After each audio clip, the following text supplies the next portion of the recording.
All right. Thank you all very, very much. Everyone, stand up and give an applause to all the presenters so far and our fearless host. I don't know about you all, but what I'm here for today, what I'm here for this conference is for the startups. It's great to hear all these presentations and all these strategies and everything we've got planned for the Algarve. But when the rubber hits the road, it's all about the success stories, the exits, the bootstrap companies, the funded companies, the companies that are scaling, generating revenue. That's what we're all about. So today we're doing the first startup showcase in the history of the Algarve Tech Hub Summit. And I would like to quickly invite up on stage our judges, just so you all know who they are today. We have Mark from Core Angels. Mark has just started an angel fund with Core Angels here in the Algarve, oriented around sustainability. Thank you, Mark. We have Isabel from Tribe First, expert at crowdfunding. If you are looking to help with crowdfunding campaigns, Isabel has been helping with the pitch presentations. Not the graphics, just the content. And then we also have a new member of our community, Laurent from Paris, also spent time in the US. B2B SaaS, exited to the Carlyle Group 2010, stayed on for 8 years as a CEO, and then just recently exited and retired here in the Algarve. Thank you so much, Laurent. Super impressed with you. And then we also have Agatha.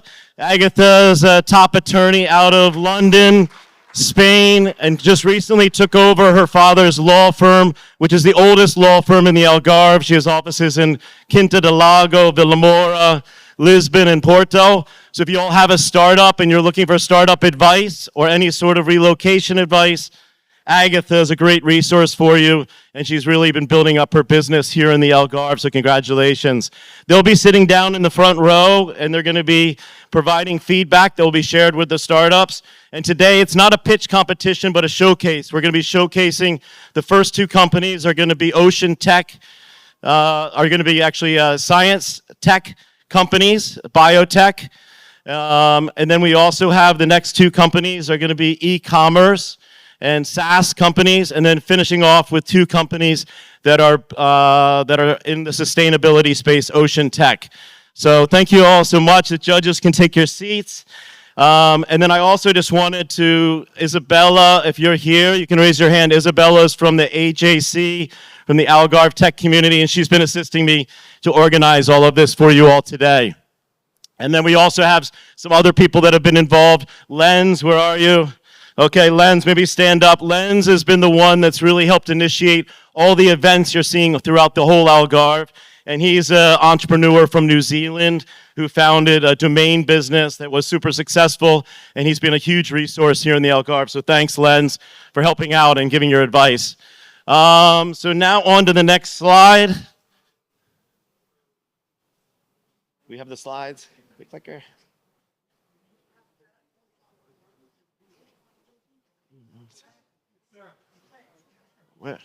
Where is it?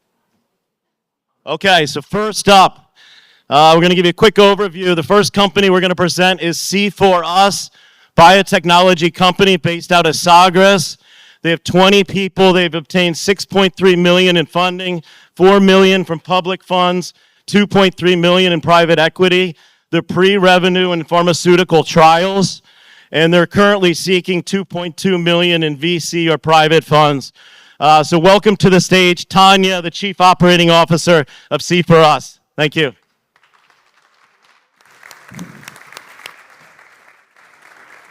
Thank you. I don't know. Is it working? You can hear me well? Yeah. So first of all, I would like to thank you for the opportunity to be here. It's great to be among so many Algarve enthusiasts and tech enthusiasts. And Dave has already presented me. I'm Tanya from C4S. And C4S is a biotechnology company which is specialized in the discovery of marine leads for unmet clinical needs. Okay, and we'll be talking about pain, which I expect most of us has experienced, and none of.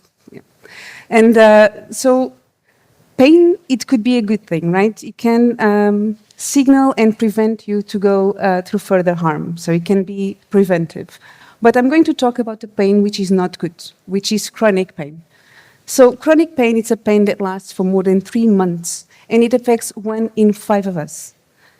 It is a great social and economic burden associated, and just to share, for example, the costs with chronic pain are higher than if you combine the ones with diabetes, cancer, or cardiovascular diseases. And the people that suffer from it, they cannot function.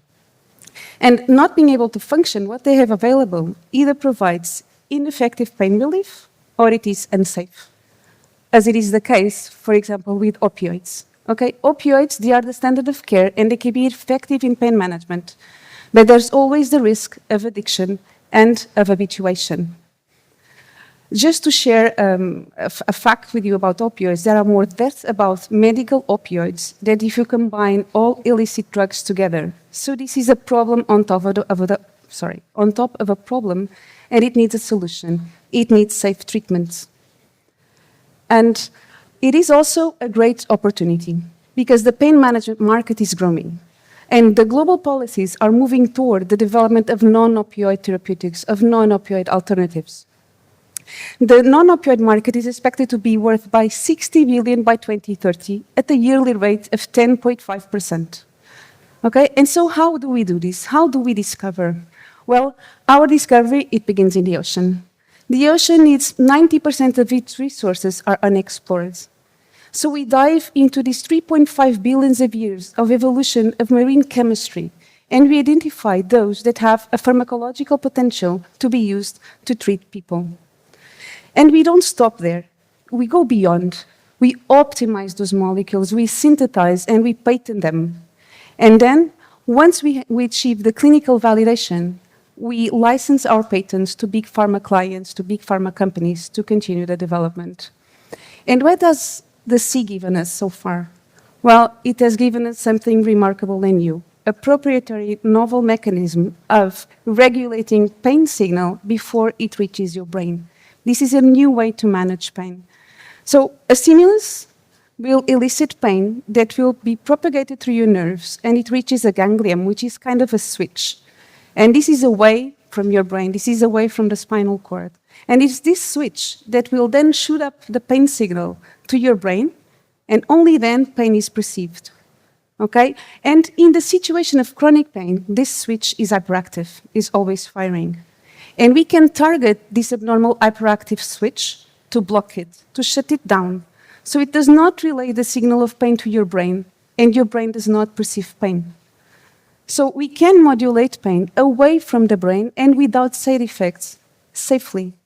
And with this, we developed a new class of non-opioid analgesics. Okay, a non-opioid analgesic, which is basically effective and safe. And here, I want to show you what I mean about being effective and safe.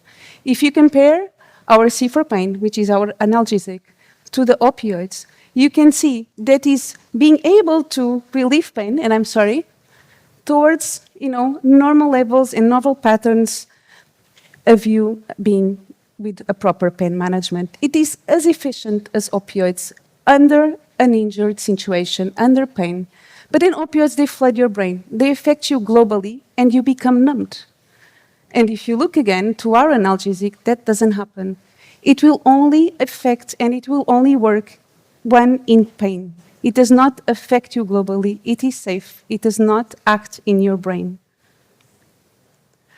And we have this first-in-class analgesic, but it also has best-in-class features. It is highly effective and safe and coupled to excellent drug-like properties and also a cost-effective production. And having a proof of concept shown in 6 different chronic pain models, we will start our clinical trials next year. And then in 2027, we will license our patents to one of the already interested pharma clients. They are already interested in our technology and reach profitability. Again, 6.9 million will allow us to complete our program, and it's also an investment opportunity. We are a highly skilled and experienced multidisciplinary team. From our headquarters in Sagres, we want to change people's lives. From the Algarve, developing new therapeutic concepts to the world. And I will thank you all for listening and take your questions.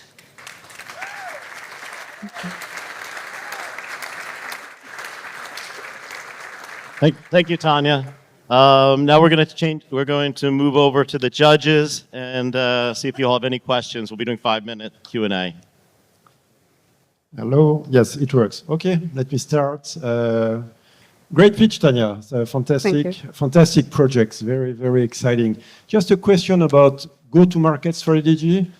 You talk about licensing. Can you tell us why? And is it the best way and the only way to really, well, develop and scale the company in 2026? We understand 2027 to be, but so it's a combination of two strategies. So for you to be aware, the full development of a new pharma drug to reach the market, it takes around 1 billion euros to be developed.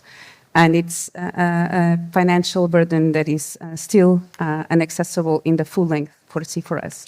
But more than that, we are in contact with pharma and we are in contact with our potential clients. And we have already traction and interest manifested once we finish the IND and the clinical trials. So we already have clients willing to buy once safety in humans is shown and in a good comparable scenario, in a good commercial agreement. So we have the traction, we have the client saying their need is met. So it's based on that. So you're requesting for 2.2 million euros. Yes. What happens if there would be offered more money? So like, would that be allow you to be faster? Or is the clinical trial and the, let's say the whole, like, let's say governance model restricting you to go faster? The answer is no. There is no restriction about going faster. What we would do with more money, for sure, able to speed things to have a faster development and probably do additional characterization that can be done to actually boost the commercial agreement that we can anticipate at the end of the clinical trials. As, for example, a simple proof of efficacy already in the phase 1 clinical trials that will heighten the commercial value.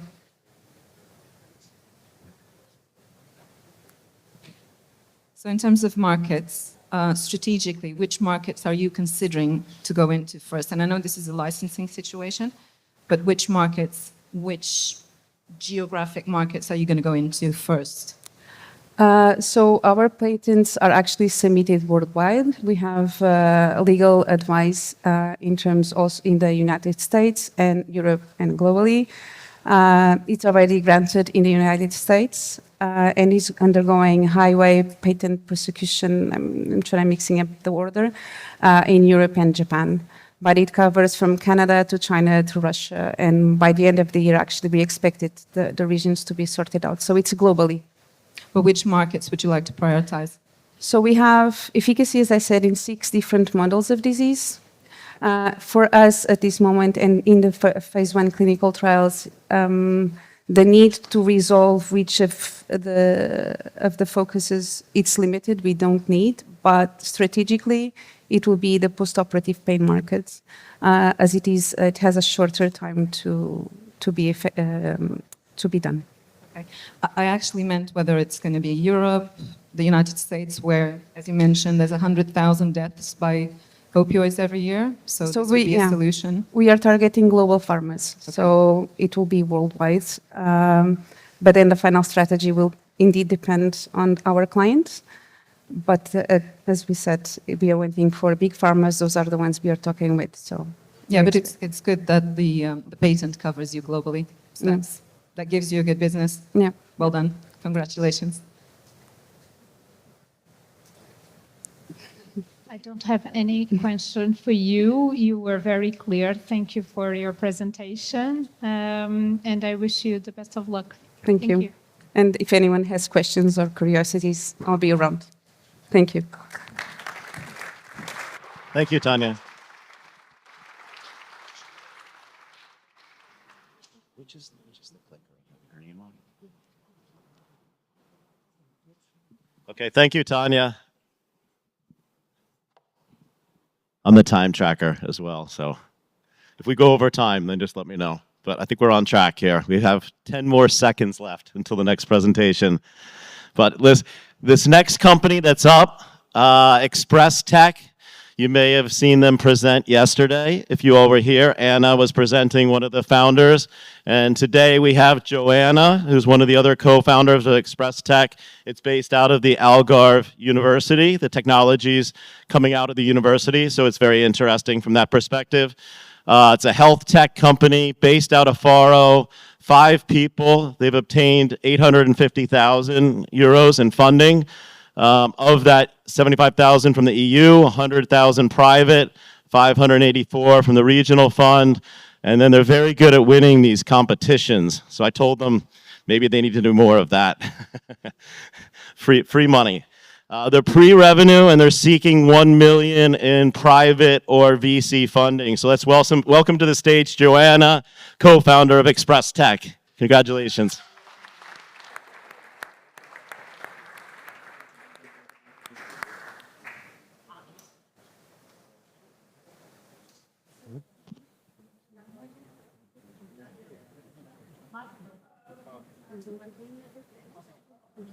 O microfone não está a funcionar. Olha.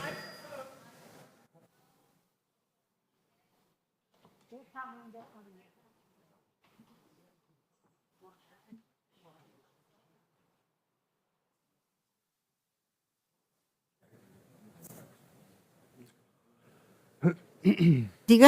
Ah, já funciona. Sim, teste.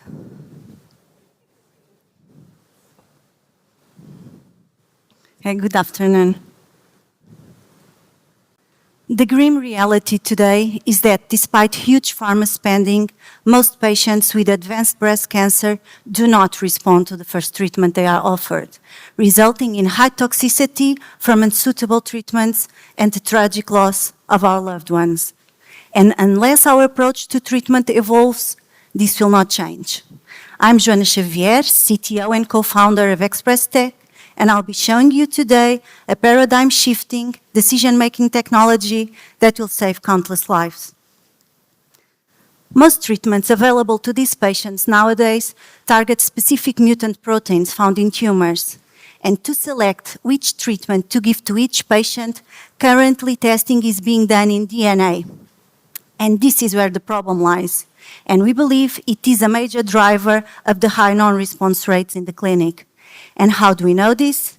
We have decades of experience looking at mutations in DNA and in RNA, the intermediate molecule needed to make the mutant protein that is the drug target. And we have shown that many tumors testing positive in DNA fail to produce the mutant RNA. Therefore, will not produce the drug target. But with the current DNA testing, these patients are being indicated for treatments from which they will not benefit, but still suffer the side effects. And no offer in the market right now solves this problem of false positive indication for treatment, because the solution is to test RNA. And ExpressPeak is the first RNA-based biomarker test to precisely identify the most common mutations found in breast tumors, as well as other cancer types. It is also a proof of concept for our future platform of tests that Express Tech will be developing. ExpressPeak assay consists of a kit of PCR reagents that will be sold directly to clinical hospitals and labs, and a dedicated analysis software residing on our cloud. The final treatment eligibility report will empower oncologists to make the best informed treatment decision to save the lives of their patients. Express Tech platform of tests will operate in a market that is expected to significantly grow in the next 5 years. And our near-term aim is to secure around 20% of the current addressable market by 2030 with our first product alone, which we hope you agree it is quite a conservative aim, given the many other applications ExpressPeak may have, from testing other cancer types to its usage in clinical biopsies follow-up analysis. To secure first-mover advantage, we will outsource manufacturing, adopt competitive pricing, and leverage our strong IP strategy to ensure broad market penetration. Whilst we are competitive in speed and pricing, we are unique in testing RNA and in giving a valuable prognosis indication based on our proprietary algorithm. ExpressTech was founded by Ana Teresa and myself, the patent inventors, and we have recently grew our team to enhance our experience in cancer research with business expertise. We have also surrounded ourselves by excellent advisors and have been recognized with several accolades in the last 2 years. We are currently raising 1 million in private funding to complement with the existing and projected non-diluted public funding to help us move from prototyping to clinical validation, setting the groundwork for clinical validation and future market entry. Join us in rewriting the rules of clinical testing and making personalized cancer care a reality.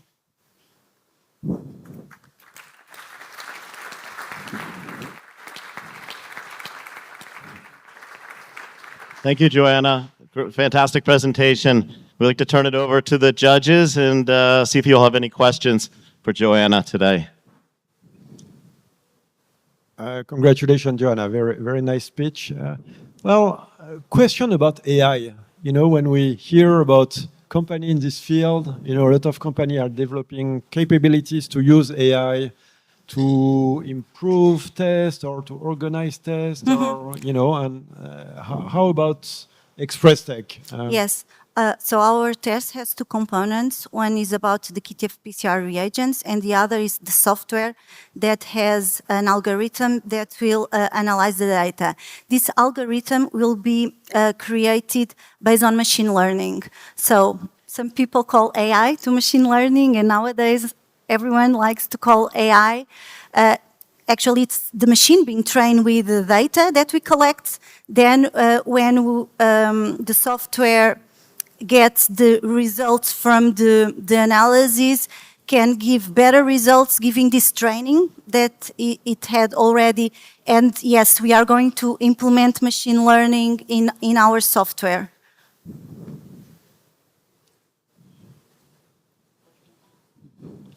Impressive. Just a question out of more marketing and positioning curiosity. How about ExpressTech? It doesn't really fill out like what you're doing. It doesn't. Could you elaborate on the brand? Why did you name yourself ExpressTech? Okay, ExpressTech. So we want to change the paradigm of testing DNA to RNA. And in biology, we call RNA expression because DNA, it's the information we have that it's the same in all cells and tissues of our body. But then depending on the context, on the tissue, on the time frame, there are expression, meaning that some parts of the DNA are read. So this molecule, the RNA, it's the result of the expression of the DNA. That's why we are called ExpressTech, because of the expression, the RNA, that it's the molecule that where we believe the tests should be performed to identify the best treatments. Clear. Thanks. Aside from breast cancer, I know you have plans for other cancers. How would you rate them? Which ones would you tackle first? Okay. And in terms of size, what is their impact? So how much is breast cancer? How much is, the other cancers that you're going to list? Yes. So breast cancer is the most common amongst women, and it's also one of the most common in the world. And these mutations that our test is going to detect first, they are very common in other cancers, such as ovarian cancer, colorectal, and lung. And colorectal cancer is the most common cancer, and it affects both women and men. So this all started in academia, and the biomarker we identified was in breast cancer, and the patent was submitted in breast cancer. That's why we are starting with breast. Now, we are now at the same time developing R&D in colorectal. We already initiated, and we believe this, the same we observe in breast, we are also going to observe in colorectal.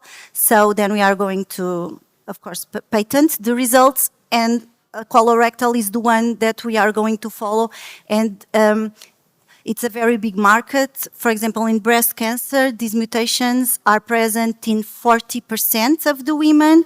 So, but of course, all have to be tested to know. All that have advanced breast cancer, not all. So, 40% of the 70% of the cancers are advanced breast cancer, 40 have these mutations. In colorectal, they are not that common. They are like 20% of the cancers, but this type of cancer is so common that it's also a very big market. So second colorectal, third ovarian. Okay, thank you. Congratulations. Thank you. I think it's very interesting, what you are doing, especially for women. So thank you for this. I would like to understand more about the financial side. So, for instance, do you have an idea of this pitch, exactly what you want to allocate? What are you looking for? How you see to develop the company, if there is a company involved? I didn't understand if it is a company or not. Yes, we were created 2 years ago. Yes, we are a 2-year company. So the funding... Who owns the patent? Is the company or you? It was the university, and we were the patent inventors, but we already have a signed contract, and the patent now is ours. Okay, so now we are the owners of the patent. So we are going... our big market has an in vitro medical device, and we have to certify the test according to the legislation. So we have to make some changes to our laboratory to be certified, and we have to recruit people. So most of the fundings we are requesting are to recruit people to change the laboratory and certify the laboratory, and to get the analytical validation quickly, so that we can go to the market as research usage only, gain some traction, because the whole process to comply with the IVDR, the regulation has an in vitro medical devices, takes around 2.5 years to reach the market. So our idea now is to speed up, to start selling as research users only, to gain traction, and to complete the IVDR certification. All right, thank you, Joanna. We went over the time a little bit. The presentation was very good. Our Q&A was a little bit long. Sorry, y'all.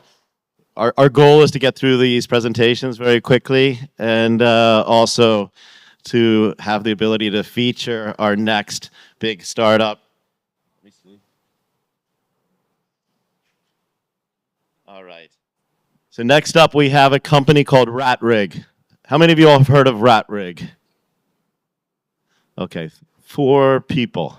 Okay, well, after today, I'm hoping you all will all know RatRig, and you'll know the CEO and founder, Sonat, who's based here in Faro, and has been bootstrapping his company for the last 10 years, and they're going through some very large growth. So we're excited about this presentation today.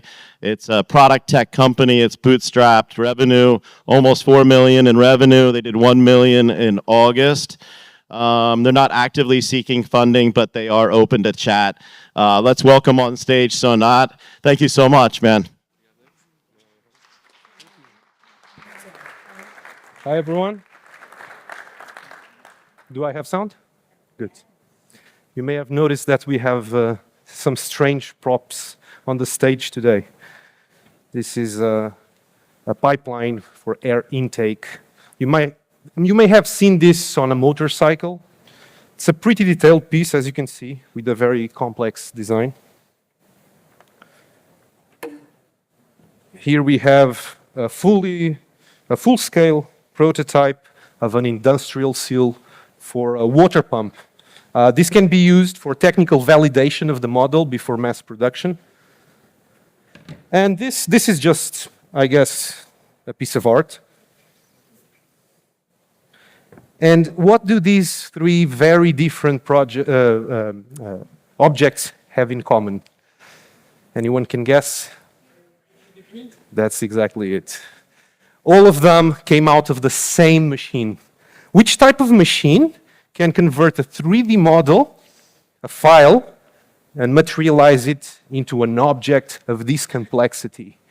And how much do you think such a machine would cost? 100,000? 10,000? Okay. All of these objects have been printed on the VCore 4, our latest product, which you can buy today for a bit over 1,000 euros. And you can build it yourself in your home, and you will unlock the power of 3D printing. This revolution in manufacturing is coming. It's inevitable. It's a tsunami that is going to overrun the manufacturing industry over the course of the next decade. And this small bootstrapped company in Faro has managed somehow to surf the tsunami for the past few years. How is this possible? How can such a small company with no funding whatsoever be at the forefront of innovation on this sector? And the answer is, we have recognized that the best innovations come from community. We have recognized that it's not the big industrial giants in this space that are driving innovation. They are kind of set in their old ways. It's the little makers in the garages that are making the coolest projects and coming up with the coolest designs for 3D printers. And we had this idea that maybe if we could leverage all of these people, bring them together, let them inspire each other, and let them play with the products, maybe we could harness the power of a hive mind much greater than anything we had seen before. Now, how do you target such a specific user base? The answer is very surprising, and a lot of people have laughed at us for doing this. We sell 3D printers IKEA style. So they are do-it-yourself kits in which you receive every single screw, every single nut, and you need to build it yourself from scratch. Everyone thought we were crazy, because who the hell wants to build their own 3D printer? Guess who? Some of the smartest, most ingenious, most passionate people I've ever met. And these people come together in our community. They come as customers, but they turn into fans. And the power of fans cannot be understated, because fans will defend you. Fans will show off their printer and convert their friends. They will sell for you. They will recruit for you. They will test your product. They will help you develop. They will tell you exactly what you need to build. They will even provide technical support for the rest of the community. And at the end of the day, they will thank you for everything you've done for them. How is it going? So we are currently a team of 30 people, local people. We have some remote workers too. We are based in Faro, in a facility with almost 2,000 square meters. And it's been going quite well. We launched the VCore 4 back in May. This is the trajectory of our revenue since then. July was a record-breaking month. It was short-lived because August was another record-breaking month with almost 900,000 euros of revenue. This is our volume, so our sales volume comes, more than 99% comes from abroad. That's why most people here don't know rhetoric.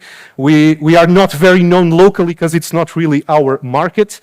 More than 40% of our market comes from the United States, about 20% from Germany, and it's spread around the world. And this is our community. It totals around 50,000 people, which may not sound like a very impressive number, but please don't forget, these are not content consumers. These are content creators. These are makers playing with the products and making cool things every day and developing and driving innovation continuously. We won, this is kind of the Oscars of 3D printers. And 2 years ago, we won Company of the Year for VCore 3. VCore 4 was launched this year, so I don't know what's going to happen. We'll let you know later. And for the last few years, we've been distinguished as a top 5% company in Portugal in terms of financial indicators. We have many, many reviewers raving about our products online. And we think that this target user base of makers was just a trampoline for our next big project, which is taking our new machine.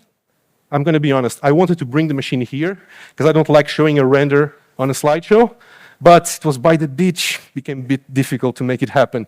This machine is working. You can go and see it 30 kilometers away from here, and we're going to take it 1 month from now to the largest trade show in the world in this space, because we believe that we are ready to compete with the big giants, and we have all this community standing behind us, and this is going to be our new product, which we're calling Disrupt. So we're creating a sister brand called Disrupt Engineering, and this is going to be a pre-assembled product, contrary to the DIY kit, which we're very excited about. So that's the end of my presentation. If I have any questions, thank you. Thanks. Thank you, Sonat. Amazing presentation. Thank you. Let's do a few questions here. Who would like to start? Radfrig, yes, congratulations. Great you. presentation, great energy. So you have a B2C strategy now for a number of years. Are you considering any B2B for the future? Yes, for sure. The motivation to develop this new product is precisely, we targeted that maker customer, but what we're seeing is that there's many professional companies that are actually going through the trouble of buying kits, building them themselves, troubleshooting problems, learning all for themselves because they feel it's the best use of their money than paying for an industrial 3D printer. So from the moment you have people doing that, and from the moment we have a huge number of resellers that are actually profiting from assembling our machines, they buy our kit, but then they build it and they sell it as a built machine. From the moment we recognize this is happening, there's market validation, so that it's obvious that the P2P market is also going to adhere to this model. We feel it's very obvious from our perspective, yeah. And it's the next market we want to target, yeah. I know you're not fundraising, and by the way, excellent presentation. Thank you. I mean, I told you, I had no idea you existed, and I was hugely impressed with the business. I know you're not fundraising, but if you were fundraising for the next stage of development, how much would you consider, and how much would that grow the business? Have you considered that? I am not going to presume that I already made a fully comprehensive cost structure of this new business model. We're actually thinking that we're probably being naive about the cost structure because we feel we can be so much cheaper than our competition that it's not making sense to us, and we feel there's something wrong with the math, and we want to get to the bottom of it. What I can tell you for sure is that if we had the funding to produce and rep production, I mean, our growth has always been limited for 10 years by our production capacity, never by demand. We have always had a queue at the door for 10 years. We have an 8-week queue right now, and we're still selling every day.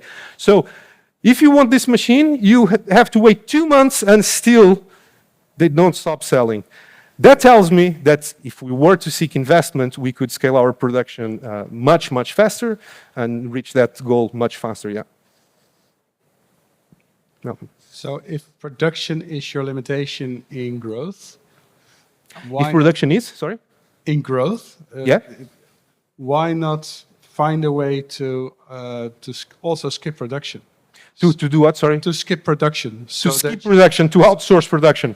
Or to allow people to buy the license and do it themselves. So just sell the idea of. Yeah, it's a possibility, something we could possibly explore. I have to say that we've always been a bit of, we always like to have the control in our hands, and we've become an extremely vertically integrated company over the course of the years. I think it's surprising. We do everything direct. So we go from the sourcing to the manufacturing to the sales on an online store to the distribution, distribution via DHL, so we ship everything directly to the final customer worldwide, to the customer support, which is direct. So complete disintermediation has been the name of the game for us, and it's probably one of the main drivers of our cost savings. So that model, I'm not going to say I'm skeptic of it, I'm just saying I'm not familiar with it, but something that I would be open to consider, yeah. Okay, well, thank you, Sonat. We Thank really you. appreciate it. Thank you. You guys will be seeing more of Sonat around the Algarve now that you've met him. We had to lure him out of the cave because he's a bit of an introvert, I hear. And this is the first big event he's done in the Algarve in the past 10 years. So we're hoping to see more of him. And thank you very much. Excellent presentation and congratulations. Okay, so now for our next startup. This is one I'm very excited about. How many of you all in here play paddle tennis? Raise of hands. Hands up, hands up. Okay, if you haven't played paddle tennis yet, I recommend going out, getting a paddle, get a lesson, and start meeting some people because it's one of the most amazing sports I've ever played in my life. And it's just super addictive, and it's just an incredible activity. I used to be a tennis player, and this is where I resonated a lot with Thai Sports. Thai Sports is the #1 app for paddle competitions, friendly, social, federated tournaments here in Portugal and expanding other locations across the world. It's a sports tech SaaS startup. It's been around since 2016, 17. There are 10 people in the company. They received $250,000 in funding at the very beginning with revenue of approximately 500,000 euros. They're not actively seeking funding, but they are releasing some new products. Welcome to the stage, Diago, the CEO and founder of the company. Thank you very much.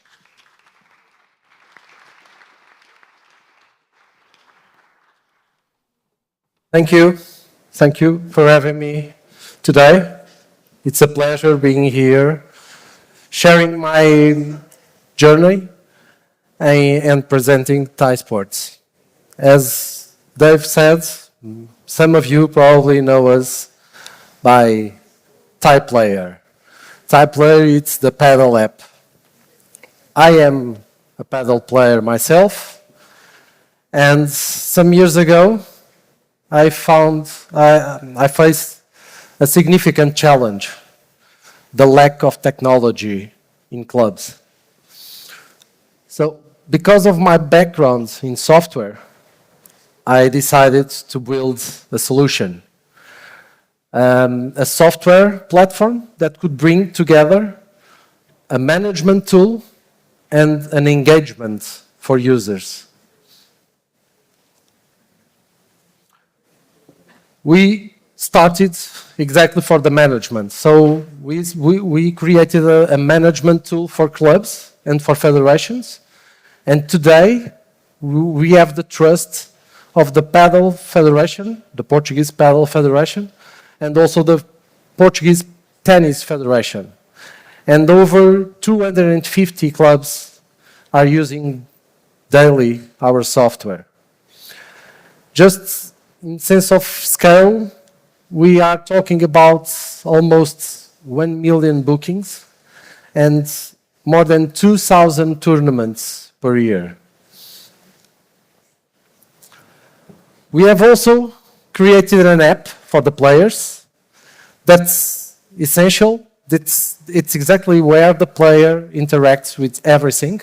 So you can book a court, you can book lessons, you can find players, you can find your friends, you can organize matches, you can join tournaments, and you can manage all your payments. It's really about simplifying the player journey. We also look to create a work app for the coaches, something that could bring them together with the management of the clubs. So it's something that they use for the day-by-day activity and collaborate with the management. So if you look at our solution, you can imagine a triangle relationship, having the time manager for the managers and the receptionists or the accounting, the Thai coach for the coaches, and the players using Thai player. It's a complete ecosystem. But paddle, or sports in general, are not just about playing. It's really about community. So we also built a social network to bring all this together. So players, coaches, fans, across clubs, federations, other entities, regions, and even countries. It's a complete ecosystem for sports. We also created standalone courts. This is what we call book, pay, and play. So you book a court in the app, you pay for it, and you go playing. No staff required. And we have some dozens of them already in Portugal. Yes, this is where we are now. So we are very close to deliver smart analysis in video analysis based or powered by AI and machine learning. This is truly a game changer, especially for the academies and also for the users. If we look for the future, we just think about replicate the model we built for Portugal to other countries. So we can scale this internationally, delivering the same value for clubs and for players. And moreover, we can also look to other sports and explore the opportunity to deliver what we have inside those other sports. So, but for those who are aware of the growing of paddle and the way the wave of paddle is moving, so I think you can join us because we are going to surf this wave. Thank you very much.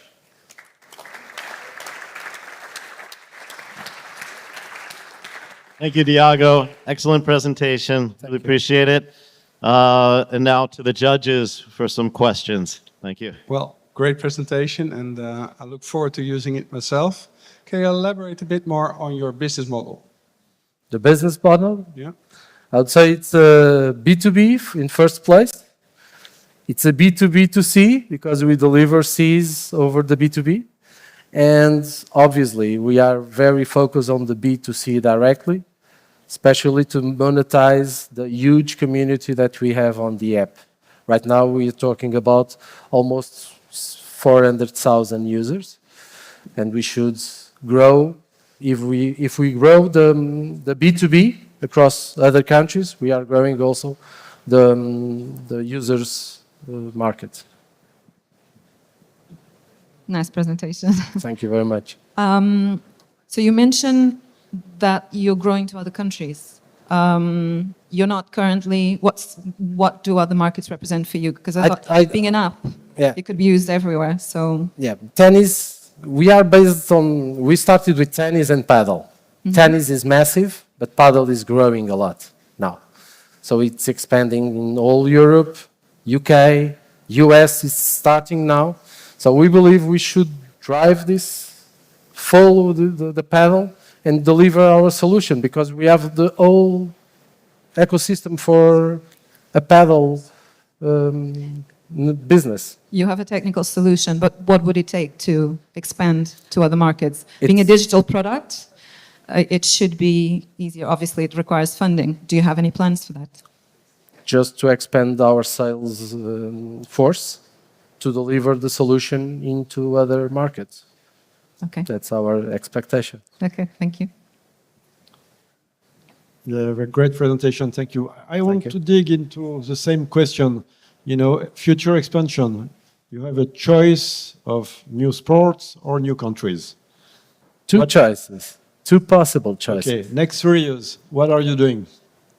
Sorry? Next 3 years, what choice are you making? Between the two? Yes? You have to choose. For me, obviously, for me, it's drive exactly what we have for other countries, because it's scaling, it's about scaling. But the opportunity that we can think about other sports and the similarities between them can drive us, if an opportunity came to us, we can replicate what we have built for all this ecosystem into other sports with ease. Thank you. Thank you. Good presentation. Thank you. Congratulations. Thank you. I would like to understand a little bit on the financial side. I didn't understand how it works. So it is a paid app? Yeah, it's a SaaS. So we sell the service for the clubs and for the federations, for all the entities. So they manage their operation using our software. But besides this, we have all the user ecosystem. And we try to gamify and to try to involve all the users in our app. And that's why I'm talking about exploring the B2C in the future. We are going to reach that moment, especially delivering some gamification on the app, tools for the players to promote matches between friends, and some other nice tools. That's the idea. Thank you very much. Thank you very much. Thank you. All right, thanks, Tiago. Really appreciate your presentation. Excellent. Thank you. Thank you so much. All right. Next up, we have Brigante Ocean Systems. We have a problem here in the Algarve, which is water, believe it or not. And our friend Chris here has a solution, not only for the Algarve, but a global solution in the ocean tech sustainability space. It's a bootstrap company that's seeking funding of $100,000 from angels, and in the near future, another $2.5 million to be able to carry out his big, audacious vision. Let's welcome to the stage, Chris. Hello. As you can see, we have a problem, and it's not going to go away unless we find a solution. However, the solutions that are being presented at the moment are now actually creating more problems than they actually solve. My name is Chris Barrett. I'm, as you said before, CEO of Brigante Ocean Engineering, and my job is make water move. That's what I do. How did I start out? Started out as a child, fascination with the ocean. That's where the solution is. It's always out there, the ocean. We're an ocean planet.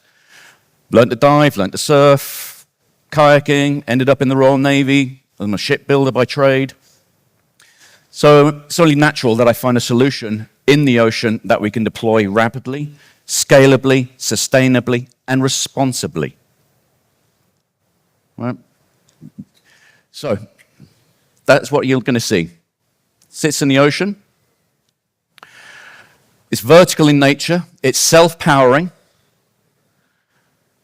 The water flows in, generates electricity as it falls, and then as it comes back up, it creates the pressure that we need to create the desalinated water, and then it's connected straight to the shore. So no land use is associated with classical desalination projects. The self-power, we don't have external energy sources, so we're no longer relying upon fossil fuels or anything else. We also don't need to worry about the sunshine and the wind blowing or the waves moving. The water self-pumps, flowing in.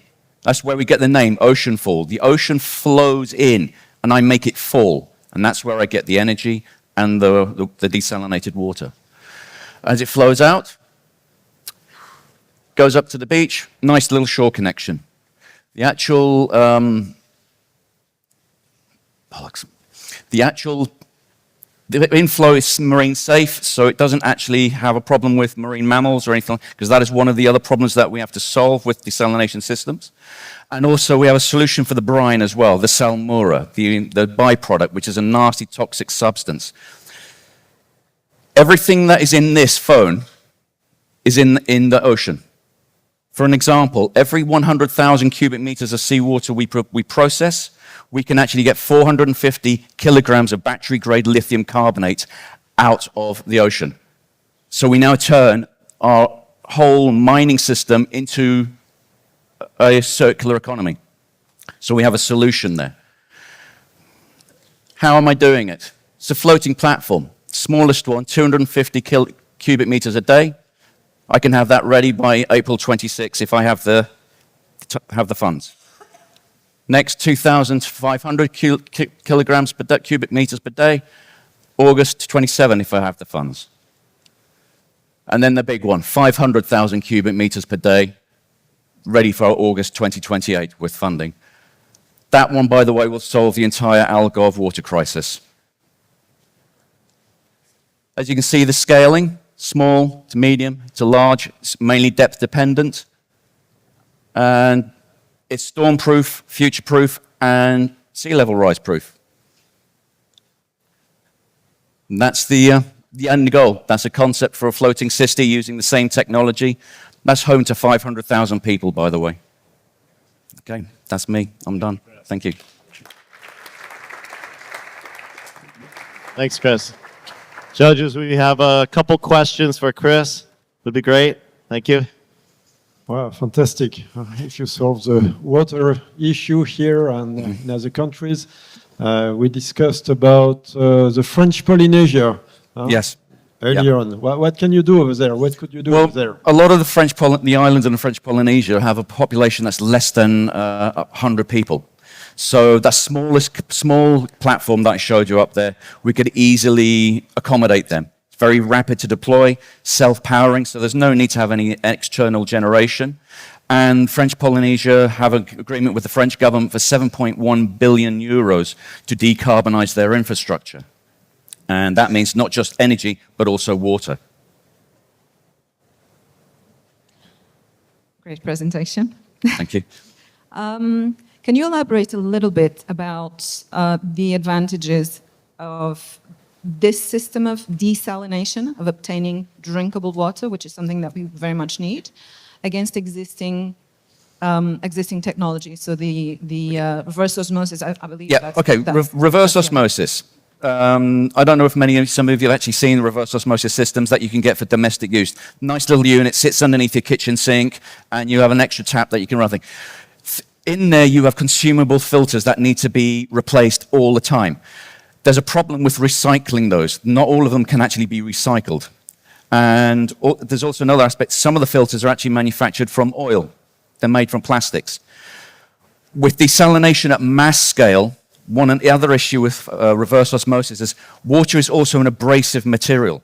As you push this water through under high pressure, you actually destroy the actual membranes as well. So you're now transferring microplastics into the water and out into the effluent, which ultimately gets discharged out to sea. So with my system, there's no membranes, there's no filter beds or anything. It's pure physics. Just nice and simple. So no consumables. So mean times between failures are very, very low. Maintenance costs are also very, very low. Talking about cost, what will your business model be like? Well, there's two options we can have. We can either sell the platforms directly, which creates problems with regarding service and maintenance. The better model would actually be we basically provide the platforms, we retain ownership of the platforms, and we provide the water as a service. So you basically, if you've only got 20 people on that island, you pay for 20 people's water at a time, rather than paying for 100 people's water. And then you offset the cost with the brine mineral extraction, because there's a lot of extra minerals in there that we can take advantage of. But the main thing would be offering it as a service. And then that way we can actually scale. We retain ownership and maintenance of the platforms, and we basically just keep it running. So you have a system, and the water falls in, it comes ashore, and you can use it. Yes. How about controlling quality or legislation on well, whatever kind of things that people will bring up because it might be not safe or it might be whatever? Well, when you actually produce a purified water the way in which we do, we have to start adding some minerals back into it. So there will be an additional post-processing system that does actually add stuff back in. Because I don't know if anyone's ever tried drinking pure distilled water. Gives you a sore throat. It's not particularly nice. So what we need to do, you need to start adding more, some stuff back into it. And that just how it happens to be, we can get that out of the brine. So we take a pinch of the brine and just add it back, just to give a bit of extra taste. So it's a great idea. I think everybody will feel that this is compelling, but the validation part might need some additional interest. Yeah, and yeah, that one we're going to be getting through universities, etc. So, yeah. Well, thank you, Chris. A big applause for Chris here from Brigante Ocean Systems. Thank you so much. All right. We have some drinks waiting for you all, but we have one more presentation, and we promise to get through it very quickly. I would like to introduce Francesco. He's the CEO and founder at Easy Harvest. It's another ocean tech sustainability company based in Faro and Lagos. Currently, only 2 people in the company. They've received $170,000 in private funding, approximately $25,000 in revenue forecasted for this year. And they're seeking funding of $500,000. So welcome to the stage, Francesco. Francesco. Cool. Francisco. Yeah, am I on the mic now? Yeah, beautiful. Well, first of all, I want to thank you for this great opportunity.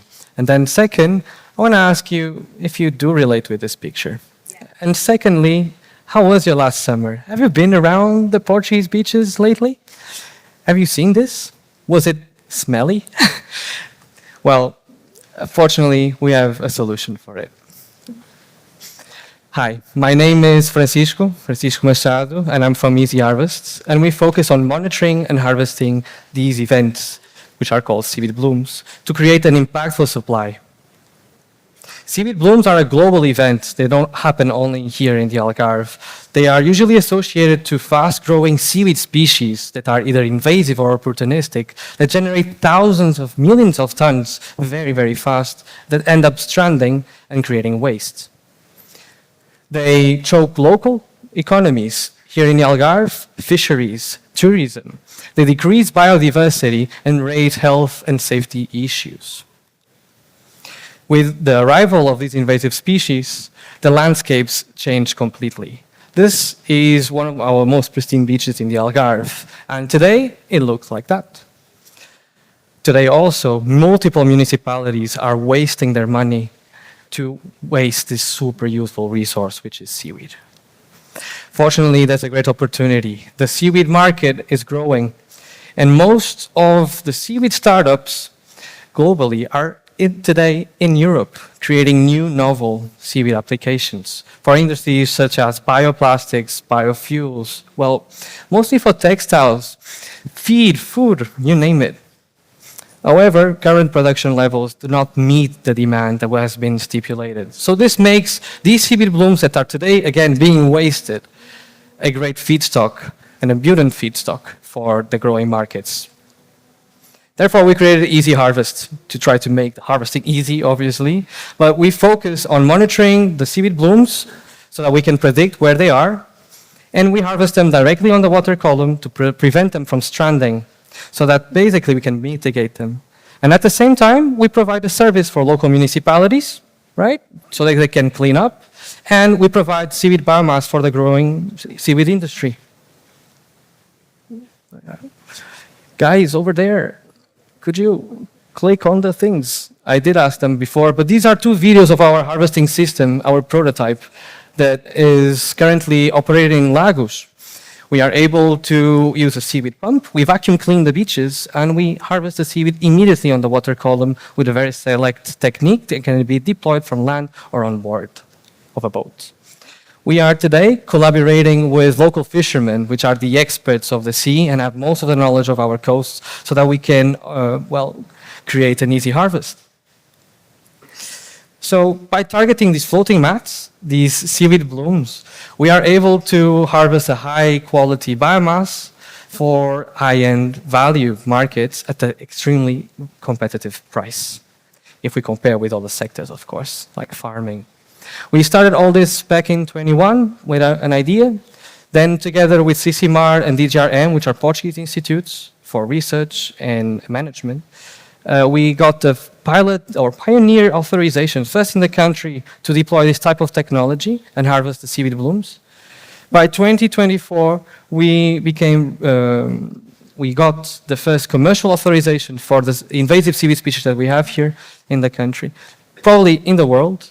We have validated our harvesting prototype and became revenue generating with clients within those same sectors. Our goals from 25 to 2027 is to scale up according to our demand so that we can process more seaweed into dry products, harvest more, and potentially expand to other regions like Spain and other, let's say, the Caribbean, perhaps, with the sargassum, that suffer with this problem. So therefore, we're raising for a first phase, and now by first phase is 2025, will be the harvesting. We're raising 500,000 euros, 500K, so that we can build our harvester and scale up our capacity and therefore have a greater impact on this invasive species.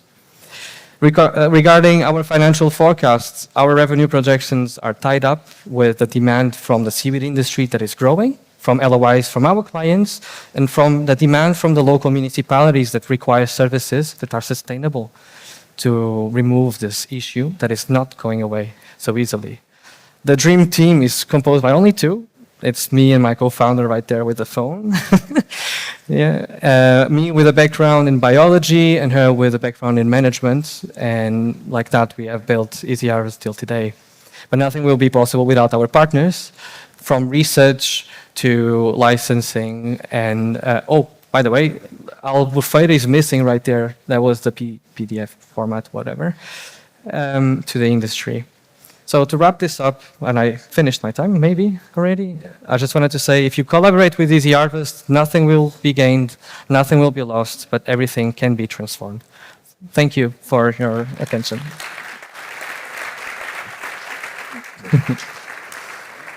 Thank you, Francisco. Now, to the judges, any final questions before we go to the bar? Can you elaborate on your business model? So, you know, how much you're going to sell? Okay. You sell a ton of weeds. Is this Yes, correct? we are selling tons of weeds, indeed. So our business model today is backed up by the industry. We have clients buying already our seaweeds, okay? What type of client? Our major client is a biorefinery that can turn seaweed into 7 different products, and their waste streams are water and salt. So we are only tied up with truly sustainable companies that are using seaweed as raw material. These ingredients are for cosmetics, are ingredients for feed, for different other industries itself. Within textiles, even today in Portugal, you can find many companies already using seaweed-based wool and products, and for those you need biomass. Where is your IP? Where is our IP? Yes. Well, every time we go out with our little boats, we study the sea, we monitor our beaches, we're making a database of information. And I would say that this is our operational IP. We don't have yet a patent for our harvesting system, as we have already just now validated it, but we are considering it as well so that we can enroll in other countries and geographies. Thank you. Thank you.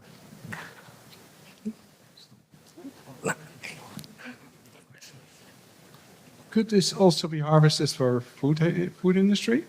Could you speak a little bit louder, please? Sorry, yes. Yeah. Could your seaweed also be harvested for food industry? Yes. So our seaweed, no. This species, invasive species, is not considered for food. However, our technology enables us to collect other seaweed blooms that are similar. For example, here we have green tides in a part of the Algarve that are also happening in northern France, so on. And that food is used for food. So we could apply our technology to harvest other types of seaweed for that industry, yes.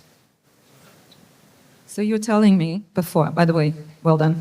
You were telling me before about your plans for modeling, and that could be another source of revenue for you, and something that you can secure the IP for.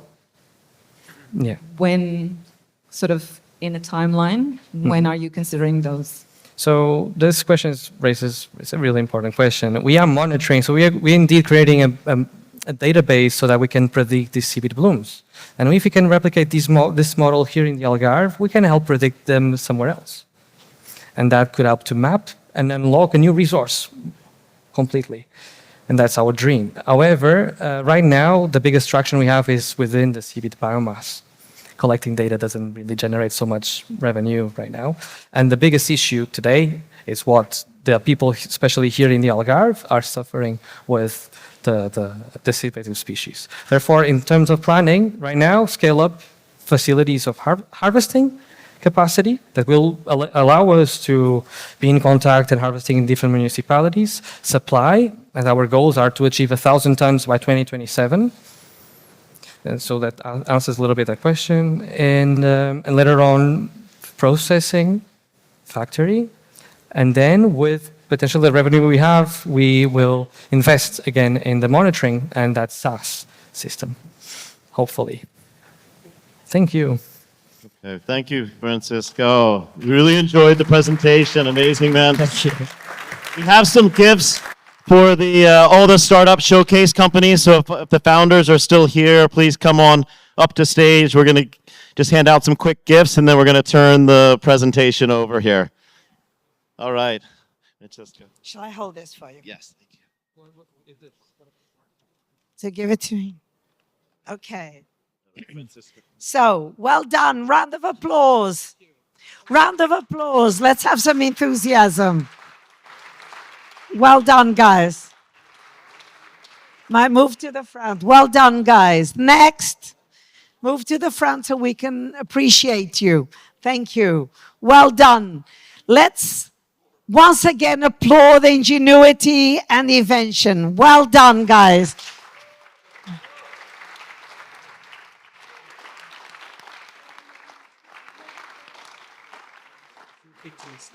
Okay, get up on stage for a photo with David. With David. Okay. So where's the photographer? Where's our photographer? Okay.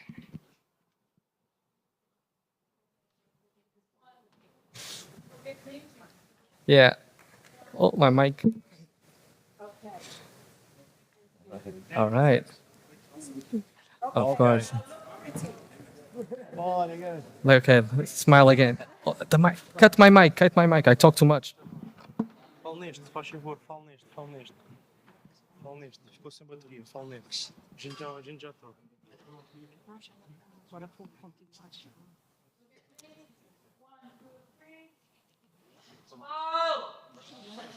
Looking good, guys. Looking good. Well done. Round of applause to the jury and to the inventors.